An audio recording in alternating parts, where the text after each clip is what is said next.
Very specific, almost universally accepted cultural script that we all fall back on. Oh, absolutely. It goes something like this: I just picked the wrong person. Right. It is the ultimate get-out-of-jail-free card for the ego. It really is, isn't it? Yeah, because by categorizing the failure as just, a flawed selection process, you instantly absolve yourself of the messy day-to-day reality of the breakdown. You hear it everywhere now. People say they miss the red flags, or their ex was secretly toxic. Or narcissist. That's a big one. Yes, everyone is a narcissist now. And it frames the speaker as the unfortunate victim of a bad choice rather than, an active participant in the collapse of the union. Right. And look, I mean, sometimes people really do end up in abusive or genuinely toxic situations where they were deceived, but we use the script for almost everything now. Well, the wrong person narrative is seductive. Holding up a mirror and looking at your own daily habits requires this uncomfortable level of vulnerability that, frankly, most of us would prefer to avoid. Which brings us perfectly to the mission of today's deep dive. We are examining a profoundly honest, deeply vulnerable piece of source material. Very vulnerable. Yeah. It's a YouTube video by James Kirkland. It's featured on a channel called The Intellectual Stew. And we are going to unpack a bold, completely countercultural claim he makes. And whether you're currently single or happily married or maybe going through a brutal divorce right now, the goal today is to really challenge how you view relationship maintenance versus relationship abandonment. Exactly. Because Kirkland's perspective forces a radical shift in how we process romantic failure. It's rare to see this level of accountability in modern online spaces, honestly. Totally. They usually just traffic in outrage and assigning blame. But he drops a question early on that just stops you dead in your tracks. Oh, I know the one. He asks, what if you didn't marry the wrong person, but you simply mismanaged the right one? Just that word mismanaged. It completely changes the paradigm. It's heavy. It is. His foundational thesis revolves around the illusion of the autopilot relationship. There's this unspoken assumption many people carry that once the wedding vows are said, or the commitment is finalized. The heavy lifting is over. Exactly. The relationship should just naturally sustain itself. And he spells out exactly what this mismanagement looks like on an average Tuesday night. It's not necessarily infidelity or screaming matches. Right, it's quieter than that. Yeah. He says it looks like assuming your mere physical presence in the house takes care of everything, or believing that paying the mortgage equates to maintaining an emotional connection. Or, and this is perhaps the most devastating one, assuming your spouse will just wait patiently forever for you to grow up and figure yourself out. Wow. Yeah. We are talking about the slow abdication of emotional responsibility. Love is frequently treated as a perpetual motion machine. Which it definitely isn't. No, not at all. Kirkland shatters that illusion by demonstrating that love cannot, under any circumstances, survive neglect indefinitely. It requires fuel, and that fuel is intentionality. So I was thinking about this, and are we treating our relationships like houseplants? Wait, how do you mean? Well, let's say you go to a high-end nursery, right? And you buy a beautiful, vibrant, really expensive fern. Okay. You bring it home, shove it in a dark hall closet, and you never give it a single drop of water. Oh, it's going to die. Exactly. 6 months later, when it's completely dead and brown, you don't storm back to the nursery and demand a refund because they sold you a toxic or defective plant. Because that would be ridiculous. Right. You were simply a terrible gardener. You starved it of the exact things it needed to survive. That plant analogy is incredibly fitting, actually, because it isolates the mechanism of failure. The plant didn't decide to die. Right. Its environment just became unlivable. Exactly. And shifting from external blame, like I bought the wrong plant, to internal accountability requires you to ask a terrifying question, which is, how did my specific actions or my daily inactions create an environment where my partner could no longer thrive? Man, that's tough. So how does a well-intentioned person become that terrible gardener? Because you don't wake up on your wedding day and say, I can't wait to slowly neglect this person over the next decade. No, nobody does that. Right. Kirkland actually walks us through his own life to explain how you get lured into this trap. We're looking at James back in 1998. He's 26 years old, newly married, and they have a brand new baby. Oh, that's a pressure cooker of a life stage. Absolutely. The transition into early parenthood combined with building a career is notoriously difficult to navigate. And he gets promoted into management. He's doing finance at a car dealership. So suddenly, this young guy is pulling in $120,000 a year. And in 1998, That is massive money. Life-changing money. But the catch is he's working 12-hour days, routinely hitting 50 to 60 hours a week. And he shares this detail that just blew my mind. It's a furniture store, right? Yes. He goes to a furniture store and furnishes their entire 4-bedroom house with a single $17,000 paycheck. Just one check. One check. He just stroked a check and filled the house. And in his psychological framework at the time, handing over that $17,000 check was the ultimate expression of love and commitment. He thought he was doing the right thing. He was perfectly fulfilling the cultural mandate of the provider. He built the nest. He honestly thought his physical presence, when accompanied by a massive paycheck and matching living room sets, was the present. Like he felt he was crushing the assignment. Right. But his wife was looking at him and literally saying, I don't care about the money, I just want you home. And it poses a serious question for you, listening to this deep dive right now. What's that? Are we treating our relationships like a resume? Do we think that if we just check the financial provider box, it somehow makes us immune to being fired for failing the actual job description of a romantic partner? Oof.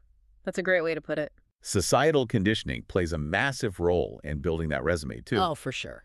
The car dealership culture he was steeped in taught him that overworking was the ultimate badge of honor for a man. He fundamentally believed that his exhaustion made him honorable. Society totally conditions men to view economic utility as their primary value. Yes, which leads to chasing identity and validation through numbers, promotions, bank accounts.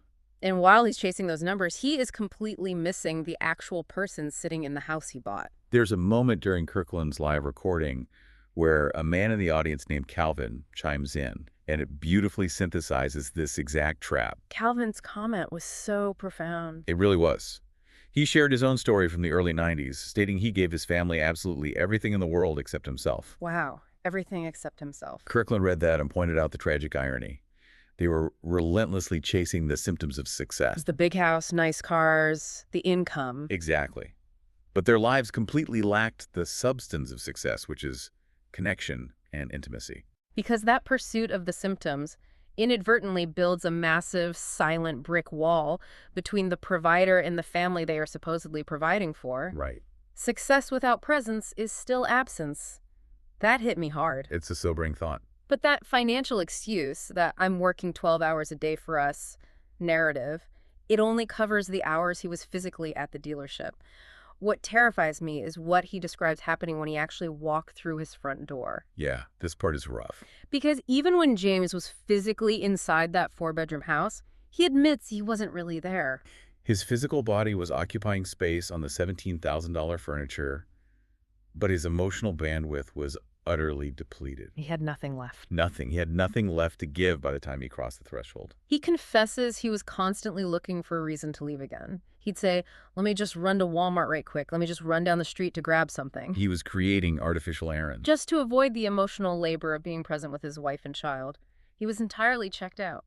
And this behavior leads into a really fascinating metaphor he uses about letting a relationship grow wild. Oh, the weed metaphor. Yeah. He talks about cutting his grass at that same house. He's walking through the yard, and he spots what looks like a beautiful flower. But when he gets closer, he realizes it's not a flower at all. It's a weed. And what does he do? He immediately gets down on his hands and knees to pluck it out by the root, ensuring it doesn't fester, spread, and ruin his pristine lawn. Okay, I have to push back on this weed analogy. Why is that? Because it sounds like a very slippery slope. Let's say you spot a weed in your relationship.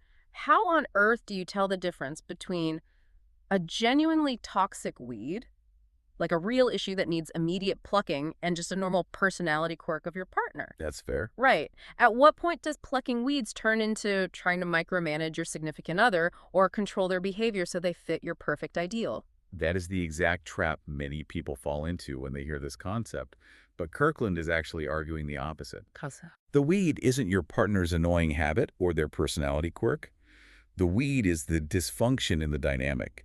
And crucially, the weed is often rooted in your own internal reactions. Wait, so the weed is inside me. How does that actually work in practice? Let's use his Walmart example. Yeah, right. The instinct to flee the house and run an unnecessary errand because you feel overwhelmed, that instinct is the weed. Ah, I see. Plucking it means recognizing your own avoidance in real time, stopping yourself at the door and choosing to stay and engage. It isn't about saying, you were doing this wrong, let me fix you. It's about pulling up your own resentment before it spreads. Exactly. Addressing your own red flags and establishing healthy communication boundaries early on. So catching it early. He advises that when we feel those early signs of distress or emotional withdrawal, instead of letting it grow wild or burying it under work, we should throw up a white flag. A white flag, like giving up. No, he doesn't mean a white flag of surrender to end the marriage. He means a white flag to pause the daily grind and say, hey, my emotional bandwidth is 0 today and I'm pulling away. We have to talk about this. So you pluck the weeds of secrecy and withdrawal before they choke out the love? Exactly. Because if you don't do this, you wait years, the resentment crystallizes, and eventually someone throws up the white flag of total surrender. Wow. And this realization about managing ourselves and our own internal weeds, it clearly isn't just one man's isolated experience. Not at all. When you watch this video, Kirkland opens up the floor to the live chat and the audience confessions start pouring in. It exposes a deep systemic blind spot in how we are taught to operate in partnerships. The level of vulnerability in that comment section shifts the entire dynamic of the source material. It stops being a monologue and becomes this collective reckoning about generational relationship trauma. There is this one comment from a guy named Mike that legitimately stopped the show. Mike's comment was unforgettable. Mike wrote that growing up, he was heavily mentored by older men on how to provide for and protect his future wife on the absolute highest level. He absorbed all of that. Yeah. He became the ultimate provider. Right. But then Mike writes, the one thing that I was never taught was how to protect my wife from me and my stubbornness. The profound self-awareness required to type that sentence out loud for the world to see is just staggering. It's like spending your entire adult life building an impenetrable fortress. Oh, I like that analogy. Yeah, you make the stone walls 30 feet thick, you dig a moat, you put armed guards at the gate, you sacrifice your time and health to keep your family completely safe from outside invaders. Right. Only to wake up one day and realize the real danger the monster is locked inside the walls with them. The fortress analogy perfectly captures the tragedy of the traditional provider mindset. It's completely outward-facing. Exactly. It assumes threats only come from the economy, from strangers, or from physical danger. It completely fails to account for the internal emotional damage caused by the protector's own stubbornness, arrogance, or chronic emotional unavailability. Because admitting that your own unchecked traits are the primary threat to your sanctuary, that's a terrifying level of emotional maturity. It really is. And while the men in the chat are having these massive, earth-shattering epiphanies about being the danger in the fortress, the women in the chat are sharing the brutal reality of living on the other side of that wall. Yeah, like Shakita and Vakisa, their perspective is heartbreaking. They talk extensively about the sheer exhaustion of waiting on a man's potential. Yes, because Kirkland acknowledges earlier that he arrogantly assumed his wife would just wait forever for him to emotionally mature. And the female perspective in the chat shatters that assumption. Women often spend years begging for change, pleading for connection, pointing out the weeds growing in the living room. Until eventually they cross the threshold where they are simply all begged out. All begged out. That phrase paints such a vivid picture. It really does. It isn't a sudden cliff they fall off. It's a slow, agonizing fade. They reach a point where the well is just dry.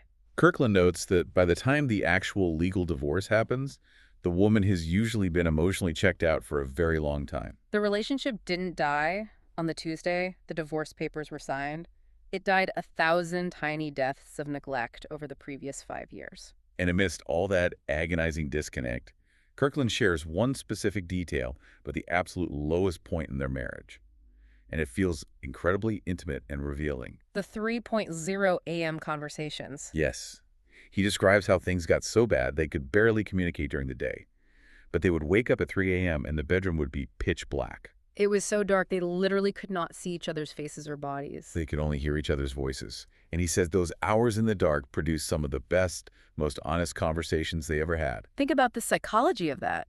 You strip away the visual of the person you are deeply resenting. You strip away the expensive $17,000 furniture. The 4-bedroom house, all the physical symptoms of success that have become a battleground. You are just two disembodied voices in the dark, finally stripping away the ego. It's incredibly powerful. It is. But taking all this heavy emotional material, how does someone listening to this deep dive actually apply it. In practical side. Yeah. What is the practical mechanism to stop being a terrible gardener? Well, Kirkland doesn't leave his audience hanging with just theory. He challenges everyone to undergo what he calls a 90-day recalibration. A 90-day recalibration. Okay. He explains that this process started for him the day he literally looked in the mirror, said, "Hey, self," and made a conscious decision. To do what? He decided to permanently stop relitigating his ex-wife's faults and start aggressively managing who he was becoming. Stop relitigating their faults. Start managing who you are becoming. Man, that requires immense discipline. It does. But he uses a phrase that I struggled with at first.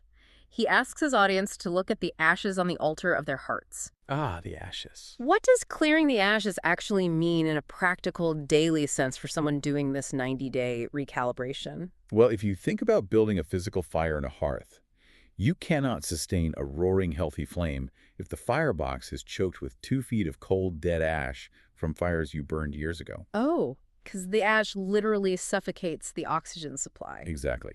Ugh. In this context, the ashes are your old resentments, the grudges you were holding on to, your fixation on how your ex wronged you, or your refusal to forgive yourself for your own past stubbornness. So you're choking out the new fire. Yes. You cannot build a healthy new relationship or repair a current one if your emotional bandwidth is suffocated by the dead ash of the past. You have to sweep it out. Yes. So over the next 90 days, you listening have to ask yourself, what is the one specific thing you can manage differently? Is it catching yourself before you run that unnecessary errand to Walmart to avoid a tough conversation? Or is it practicing the discipline of listening without getting defensive? Or maybe finally looking honestly in the mirror and admitting that you might be the danger inside your own fortress. It is a deliberate, structured call to proactive self-management. Mm. Whether that means doing the difficult internal work of trusting your intuition or practicing forgiveness so you can engage with your partner without a shield. The primary goal of those 90 days is to clear the firebox. Right, so the next time you try to spark a connection, the fire actually has the oxygen it needs to thrive. This entire deep dive leaves you with so much to process. It completely dismantles the comfortable lies we tell ourselves about why things fail. It really does. And it makes me think about one final, lingering concept that builds on everything Kirkland shared. What's that? Consider the traits that make someone incredibly successful in a hyper-competitive career. I'm talking about relentless ambition, the ability to ruthlessly emotionally compartmentalize, a hyperfixation on metrics, and a total willingness to sacrifice personal comfort for a quarterly bonus. I mean, those are the exact traits rewarded by the corporate structure. Exactly. But what if those exact same traits, the ones that earn you the $120,000 salary and the promotion, are the very invasive weeds that will choke out your long-term relationship? Oh. The tools you use to construct the impenetrable fortress are the exact same tools that will inevitably isolate you inside of it. It is the ultimate paradox of the modern provider. You are lauded by the world for the very behaviors that are quietly starving your partner in the dark. Learning how to balance your worldly success with your emotional substance is the work of a lifetime. It truly is. So the next time you hear someone say, I just picked the wrong person, or the next time you find yourself desperately wanting to use that excuse to avoid the pain of looking inward, remember the houseplant in the dark closet. Yeah. Maybe the plant they sold you was perfectly fine. Maybe, just maybe, it was your gardening that needed the work.